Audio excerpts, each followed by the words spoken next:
Hey guys, I'm glad to be here. Thanks for bringing me out. This is awesome. I wanted to talk to you guys today about trusting children, and it's the answer to how children learn. And I wanted to tell you my story about how I came to know that to be true, because I didn't always know that.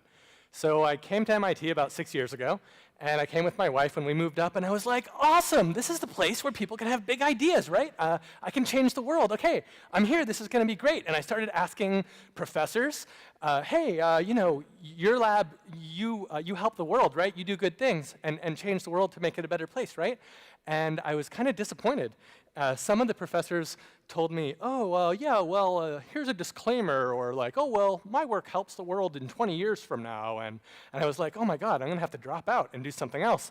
And then someone was like, well, hey, you should check out Media Lab. And so I went over there, and I actually found this one particular room called the Cube. And in the Cube, there were 3 professors.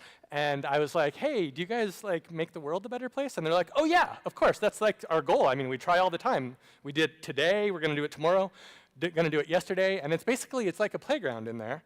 And so I joined a group in that Cube, and the group is called Lifelong Kindergarten. Okay, so kindergarten, but like not just in 5 and 6-year-olds, like just all of us, okay? And here's a few of the members of Lifelong Kindergarten. Here's a few more of the members. And that guy back there in the back, the kind of father figure-looking guy, that's Mitch Resnick, and he heads up the group. And it's a great group. Actually, in that picture, we're out on the Esplanade in Boston one day, just talking about, you know, what our goals were and kind of having a good time. And we try to challenge the status quo of education by putting out positive examples that are different from what happened to a lot of us getting educated. Does anyone remember learning anything this way? I learned a lot of things that way. And you know, actually, you know what I was learning? I wasn't really learning the equations. I was learning, I memorized them, I got good grades, but what I learned actually was that I couldn't trust myself. And more to the point is that my teachers or my grown-ups around me didn't trust me. And that's a big lesson to learn, because then I thought, well, gosh, they know better than me. If they don't trust me, then maybe I shouldn't trust myself, and all this kind of stuff. And so we are really excited about the way kids learn in kindergarten, and it's because it's a great model. The person who set up kindergarten, Froebel, I mean, actually, he named it kindergarten, and it literally translates child garden. It's a German word. And if you think of kids as plants in a garden, or even as like seeds with the complete potential to grow and become a beautiful plant, and all you have to do is give them a rich environment, give them soil and water, and set things up around them, and then just let them do their thing, because they're awesome already. Look at them. And so we ask ourselves, how can we set up those environments if we really, you know, if we, as lifelong kindergartners, if we trust children really, how can we set up environments for not just 5 and 6-year-olds, but 12-year-olds and people like me and you, so that they can have building blocks and finger paints, but one's for their age and one's for the 21st century. So I read a book by John Holt, and he's one of the fathers of radical education, and his book is called How Children Learn. And in the beginning, he's like, okay, guys, I'm going to summarize the whole book in 2 words. Okay, trust children. Okay, so like, this is serious. This is a very small concept. But if you carry it out to its fullest, if you actually just really, truly, in the deepest part of your heart, really trust children, it ripples so far. Think back right now. Everybody, think back to when you were a kid. You could probably think of all your teachers and all your grown-ups and all those people who are a little older than you, and you could figure out which ones trusted you. There's probably not that many, but you could probably think of some, and maybe, if you're lucky, maybe a lot of them. And you can think how significant that was, the feeling you had when you were around them, and how you really thought you could really do all kinds of things. And so this idea of trusting children is really deep, and it could be hard to do sometimes, especially if we weren't trusted. And so this is something I learned a lot about over the last several years, and I think it's so simple, but if you actually carry it out, it means so much. So I want to tell you about a few projects, actually 2 projects, that the Lifelong Kindergarten has put out in the world, and I see them as symbols of trust. We're putting these couple projects out in the world, and we're saying, look, children, we want you to program computers, or children, we want you to reconsider everyday objects to make them into something they never were before. And we trust you to do this. So here's the first one. It's called Scratch, and it's a computer programming language. And the way that you program is by snapping Lego bricks together, just like you snap regular Lego bricks together, but on the screen. And that makes a computer program. And the blocks are like the ones that you see there. And I'm just going to give you a short intro to it. So there's a website, and if you look at that website, you can see now more than 1 million projects that kids across the world have uploaded, and they're from all genres. You have games, and interactive art, and stories, and anything that anyone would want to make. And you can check out the code, see how it works, and you can take different graphics, mix them into your project so that they can be the way you want them to be. And you can even change the code, mix around the blocks just by dragging and dropping them. And you can put them up on the web, like an interactive YouTube.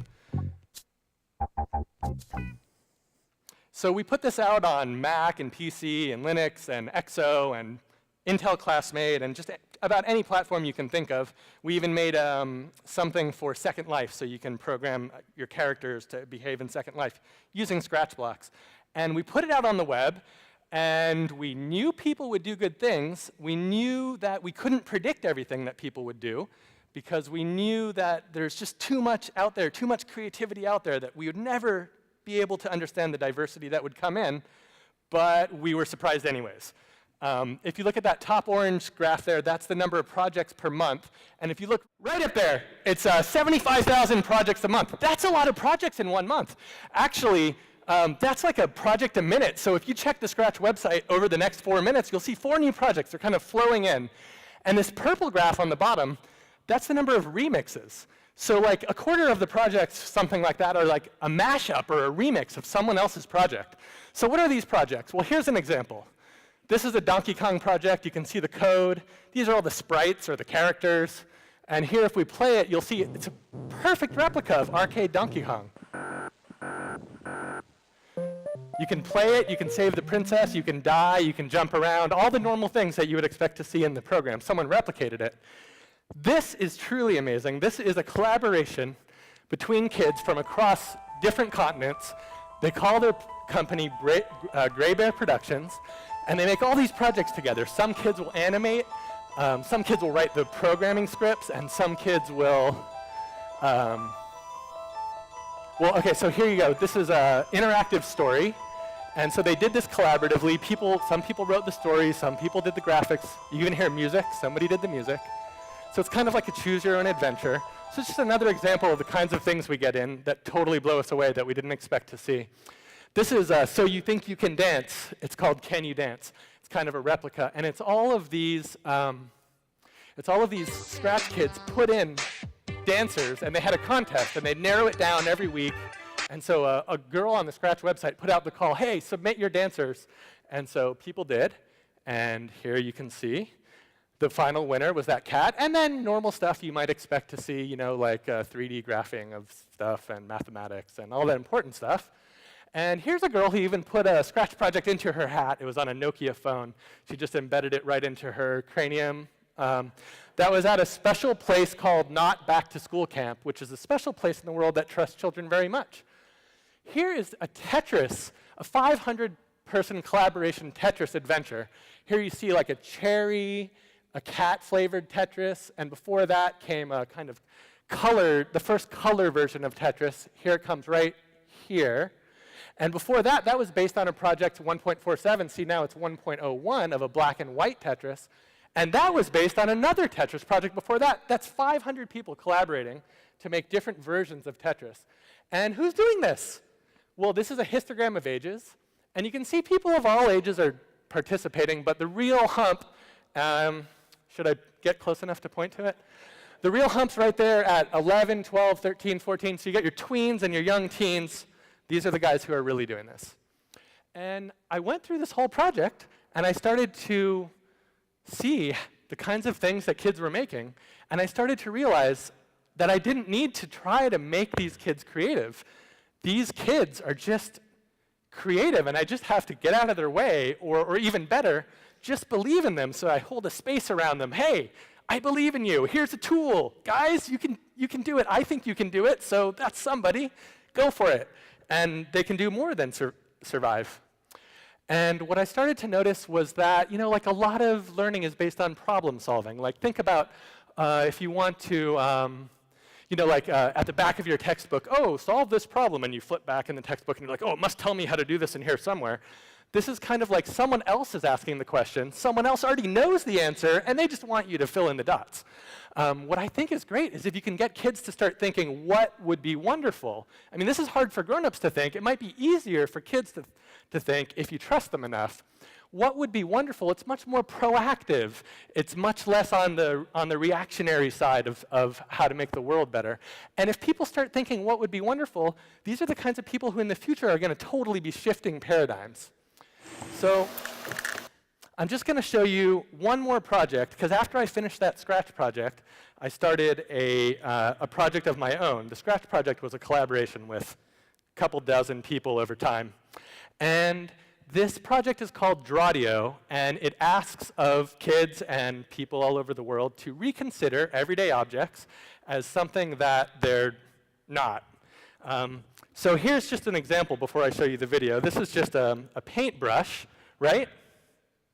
Just a paintbrush, except it's a paintbrush that draws audio and draws sound. I'm going to try to get my microphone near to it so you can hear it.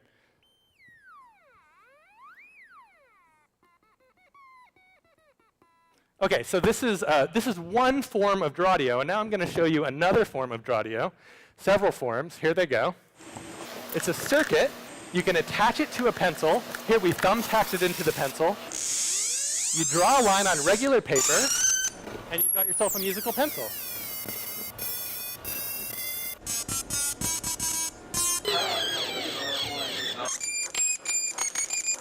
Take that same circuit, you take it off the pencil, you put it on something else, in this case a paintbrush. That's how I made this paintbrush. You just tape it on, and you have yourself a musical paintbrush.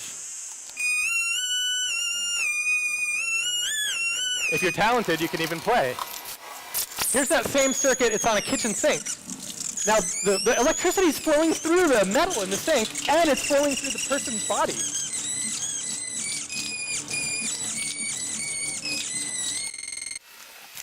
So you can just put this on anything.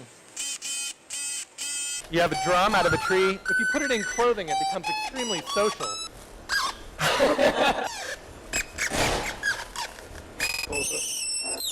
Macaroni instruments. Okay, so I gave this out to the world, and I didn't know what to expect because I really believe that people can do amazing things, but I didn't know what to think of what they would do. And some things started coming in. They used it in ways I never would have expected. Teens are hooking it up to their piercings and their braces and their guitars and all kinds of things. This young girl from Taiwan, she's 12, and she took mushroom stems, hot glue, resistors and wires, and some electrical tape, and she made herself a mushroom organ. And this is a pineapple gummy bear marshmallow instrument made by this kid who could not stop laughing the entire workshop.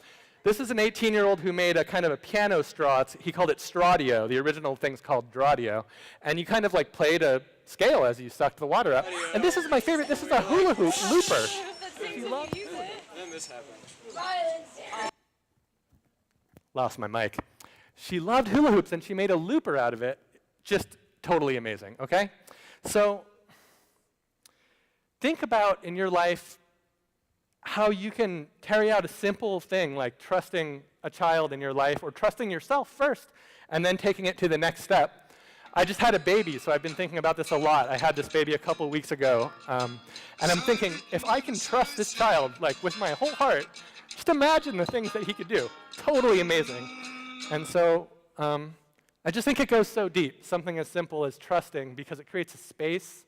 And you can put it out there in different ways. If you're an artist or a teacher or a parent or a friend, it's very subtle, but the ripples go a long way. So thank you very much.